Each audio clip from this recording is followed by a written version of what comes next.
ప్రజాప్రతినిధులు అదే గ్రామ సర్పంచ్ గ్రామ యువత అందరికీ స్వామి వివేకానంద గారి జయంతి శుభాకాంక్షలు తెలియజేసుకుంటూ జాతీయ యువజన దినోత్సవ శుభాకాంక్షలు తెలియజేసుకుంటూ ఈరోజు వివేకానంద గారి జయంతి మరియు ఈ కార్యక్రమంలో స్వామి వివేకానంద జయంతి సందర్భంగా ఇక్కడ మన మండల యువనాయకులు అయితేనేమి మరి లోకల్ మా యువకులు కానీ అందరూ కూడా ఇక్కడ వచ్చి ఇంత మంచిగా చేసుకున్నందుకు అందరూ కూడా పేరు పేరున ధన్యవాదాలు తెలుపుకుంటూ మరియు ఇలాంటి మనము హిందూ సాంప్రదాయాలు కానీ ఇలాంటి కార్యక్రమాలు కానీ చాలా చేయాలి.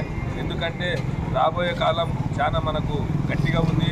మనం చేస్తేనే వివేకానంద చిన్న ఒక సామెత చెప్పిండు, మనకు ఎంతమంది ఉన్నా ఏం లేదు, ఒక 5 మంది చాలు మనకు యువకులు ఉంటే మనం ఏదో కార్యక్రమం చేసినా దాని బలం ఉంటుంది, దాన్ని మనం విజయవంతమైతే ఒక సామెత చెప్పిండు. కాబట్టి మనం కూడా ఈరోజు గుర్తు చేస్తూ ఈ కార్యక్రమానికి వచ్చేసిన యువకులు ఇంకా చాలా మంది కావాలి.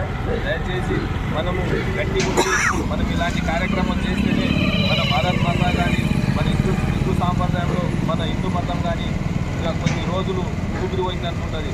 ఎందుకంటే రాబోయే శక్తులు చాలా మనం చూస్తున్నాం. మనకు ఈ నెల 22న మరియు మన రామ మందిరం కోసం పూజ చేయాలి. అదేనంటే కూడా ఈ పడరాని ఎత్తులు మన వచ్చిన ఏమో చెప్తున్నారు, ఏమో చేస్తున్నారు. కానీ మనము ఈరోజు హిందూ సాంప్రదాయంలో పుట్టినాము.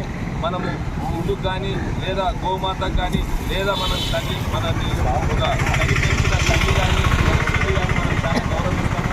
ఎవరున్నా సరే మనం అందరం భారతీయులం, అమ్మ అక్క చెల్లి లేదా అన్నదమ్ములు కూడా అందరూ కూడా మతం ఏదైనప్పటికీ కూడా వాళ్ళకి మతం నచ్చింది ఉండొచ్చు, క్రిస్టియన్స్ ఉండొచ్చు లేదా ముస్లిం ఉండొచ్చు లేదా ఇంకోటి ఉండొచ్చు, ఏమున్నా కానీ అందరం కూడా మనం భావిస్తాం. ఈరోజు మనం ఎక్కడానికి వెళ్తుంటే ఏడైనా చిన్నగా ఒక చర్చి కానొచ్చినా మనం ఆత్మలు మొక్కుతాం, లేదా ఏడైనా చిన్నగా దర్గా కానొచ్చినా మనం ఆత్మలు మొక్కుతాం. నేను ఎందుకు ప్రశ్నిస్తున్నా అంటే ఇక్కడ స్వామి వివేకానంద సమక్షంలో నేను అడుగుతున్నా, వాళ్ళని హెచ్చరిస్తలేదు. అయ్యా, మా హిందూ సాంప్రదాయంలో ఎక్కడైనా గుడి ఉంటే మీరు ఆత్మలు మొక్కుతారా? ఎందుకంటే మేము భారతదేశంలో పుట్టినాం కాబట్టి, భారతీయులం కాబట్టి మేము ఫస్ట్ ప్రాధాన్యత భారత్ మాతాకి జై అంటూ, మరియు మా వివేకానంద స్వామిడు కూడా చాలాసార్లు అన్నా కానీ ఆయన చేసుకుంటూ పోయిండు. ఆయన ఉన్నందుకు మన భారతదేశంలో మన హిందూ సాంప్రదాయం కానీ ఇంకా మనకు శివాజీ మహారాజ్ కానీ ఇలాంటి వాళ్ళు చాలామంది ఉన్నారు. ఇప్పుడు దాంతోపాటు విస్తరించుకొని మన నరేంద్ర మోడీ అంటే బీజేపీ పార్టీ పేరు చెప్తారని. అయ్యా, బీజేపీ పార్టీ కాదు, మా నరేంద్ర మోడీ ఎక్కడ కూడా చేయని కాశ్మీర్ నుంచి కన్యాకుమారి వరకు ఈరోజు రామాలయంలో ఎంతో ఫైట్ చేసి ఏమో చేసి కోర్టులో కేసు చేసి కూడా ఆడ వాళ్ళకి లేదు జాగనకుండా కూడా మనం కూడా ఎంతో ఉన్నా వాళ్ళకు కూడా ఇవ్వాలని చెప్పి నరేంద్ర మోడీ చెప్పిండు.